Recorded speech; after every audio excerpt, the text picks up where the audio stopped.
In today's video, I'm going to teach you Guide with Squarespace and account.squarespace.com. We'll walk through, start to finish, how to reach the custom CSS panel in Squarespace and paste the code that changes your page width. Open your web browser and head to Squarespace's Create Your Website page. That landing page is simply the doorway into your account. If you already have a site, you can sign in from here.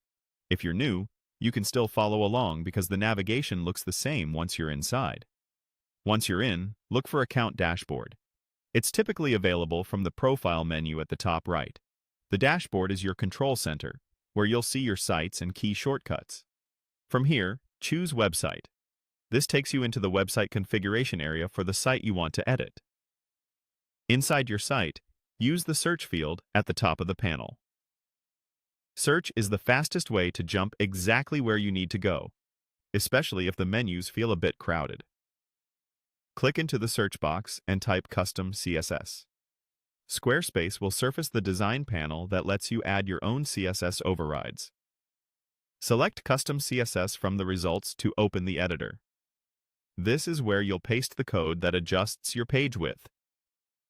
Typically, page width is controlled by a container element with a max width value. By increasing or decreasing that value, you make the overall content area feel wider or narrower.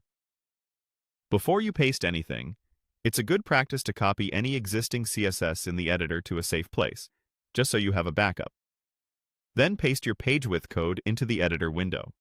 You'll see a live preview on the right, so take a moment to check multiple pages and sections, like your index pages, blog posts, and product pages, to confirm everything still aligns cleanly. Keep responsiveness in mind. If your content suddenly requires a lot of horizontal scrolling on smaller screens, try using a max width along with percentage-based widths or media queries provided by your theme's documentation. Subtle adjustments usually work best. For example, nudging the width up in small increments helps you avoid layout breakage.